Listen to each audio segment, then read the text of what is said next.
মানুষেরই পাতা ফাঁদে কত পাখি গুমরে কাঁদে, ওরা ভালোবেসে পরিয়ে দেবে মানার মালা যত।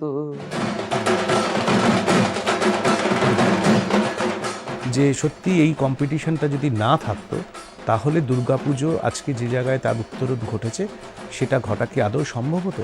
এটা একজন শিল্পী হিসাবে বিড়লা মন্দির বললেন না কেন? কিন্তু ইদানিং আমার আর এই প্রাইজের প্রতি আমার খুব একটা বেশি আগ্রহ নেই। আপনি সব কিছু বিলিয়ে দিলে হ্যাপি হবেন, তাই বিলিয়ে দিচ্ছেন। আলটিমেট দিনের শেষে আপনার একটাই নেট, আপনি কিভাবে স্যাটিসফাই থাকবেন, আপনার মানসিক অবস্থানকে কি করে আপনি শান্ত রাখবেন। পুজোর পর কার্নিভাল করা, এই বিষয়টাকে আপনি কিভাবে দেখেন?